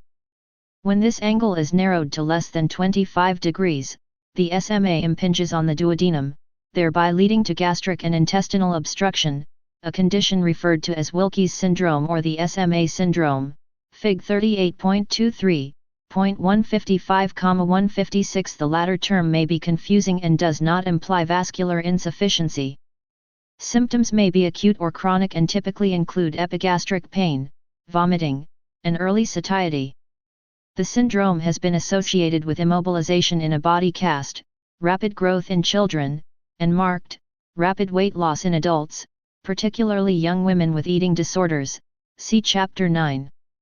Rarely, anatomic anomalies predispose to the condition, including a high ligament of Treitz or low origin of the SMA. Barium studies may show an abrupt cutoff in the third portion of the duodenum with dilatation proximally, particularly when the patient is supine. CTA and MRA can provide non-invasive and detailed anatomic information that can be used to diagnose the condition and plan a surgical approach. 157,158 Symptoms typically improve after restoration of lost weight or removal of a body cast. Surgery is necessary only rarely. Duodenojejunectomy may relieve the symptoms and has been performed for this condition. Laparoscopic. 159 Celiac axis compression, median arcuate ligament syndrome. Whether celiac axis compression syndrome, CACS, is a cause of GI ischemia has been a subject of controversy ever since postprandial pain and an epigastric bruit were described in a patient in whom angiography showed narrowing of the CA caused by compression from a fibrotic celiac ganglion. 160 After release of the artery, the murmur and postprandial pain disappeared. Since that description in 1963 by Harjula, compression of the CA by the median arcuate ligament of the diaphragm and the celiac ganglion has been increasingly identified but still is not well understood. 578 Part 4 Topics involving multiple organs. ABC Fig 38.21 Portal hypertensive gastropathy. A. Mild gastropathy is manifested by prominence of the areae gastricae, with areas of erythema and subepithelial hemorrhage. This appearance is not pathognomonic and may be noted with other disorders that induce mucosal edema, such as Helicobacter pylori gastritis. B. Severe gastropathy with diffuse subepithelial hemorrhage in a snakeskin pattern. C. Low-power photomicrograph showing prominent edema of the mucosa involving the lamina propria with multiple congested blood vessels. No histologic evidence of gastritis is seen. From Wilcox CM Atlas of Clinical Gastrointestinal Endoscopy. Philadelphia, W. B. Saunders, 1995, p. 109. Of a patient with cirrhosis and portal hypertension. Courtesy Dr. Lawrence J. Brandt, Bronx, New York. Spider-like telangiectasia or AE is seen in the rectosigmoid. B. Patchy foci of erythema in the descending colon. Fig 38.22 Endoscopic images showing two examples of portal colopathy. A solitary lesion that resembles a Chapter 38 vascular lesions of the gastrointestinal tract. 579-38 A major difficulty in determining the validity of CACS as an entity, also sometimes referred to as Harjula syndrome or Dunbar syndrome, arises from the different criteria used by various investigators to define it. 161,162 The clinical features that should be present to diagnose CACS include postprandial epigastric pain, diarrhea, weight loss, and an abdominal bruit that intensifies with deep expiration when the CA ascends more than the diaphragm and compression of the artery is increased. Compression of the CA is demonstrated by lateral aortography or selective studies of the CAEUS, CTA, and MRA are non-invasive means of demonstrating the vascular anatomy and CA compression. 163 Compression by the crural fibers of the diaphragm or the celiac ganglion produces a smooth, asymmetrical narrowing of the superior aspect of the CA and displaces it toward the SMA. Fig 38.24. These findings are best shown at end expiration and not end inspiration, which is the phase in which respiration is typically halted during angiographic studies. The clinical significance of a narrowed CA on angiography has been questioned because the finding is nonspecific and occurs with equal frequency in patients suspected of having intestinal angina, those with GI diseases not primarily characterized by pain, and those with alternative diagnoses that do not involve the GI tract. The pain that characterizes CACS is most frequently attributed to ischemia because the implicated anatomic lesion in this syndrome is narrowing of the major artery that perfuses the upper abdominal viscera. This concept has persisted, despite clinical and experimental evidence that isolated compromise of the CA is almost always compensated by collateral circulation from either the SMA or the IMA. A popular alternative theory to that of ischemia is that the pain arises in the celiac ganglion itself, possibly secondary to pressure or throbbing by the compressed artery. The increased splanchnic blood flow and dilatation of the artery that accompany the ingestion of food may explain the relationship of pain to meals. Operative approaches to CACS include division of the median arcuate ligament, with or without ganglionectomy, arterial reconstruction, or bypass. A laparoscopic approach has been successful in releasing the compression. 163 Results of operations for CACS have varied as much as have the criteria used to diagnose them. In a long-term follow-up study of patients treated for CACS, Evans found that 83% of patients were asymptomatic 6 months after a decompression procedure, but only 41% remained asymptomatic 3 to 11 years later. 164 In another study of 400 patients who underwent either open or laparoscopic division of the median arcuate ligament for the treatment of CACS, immediate postoperative symptom relief was reported in 85% and 96%, respectively. Symptom recurrence was reported in 6.8% and 5.7% of patients in the open and laparoscopic groups, respectively, when these patients were followed for 6 to 229 months after surgery. 165 The controversy concerning CACS continues. A small number of patients who have otherwise unexplained abdominal pain not helped by standard regimens have exhibited relief by some aspect of the operations performed for CACS. 166 In order to keep unnecessary procedures to a minimum, surgery should be performed only in patients who manifest the clinical features described earlier.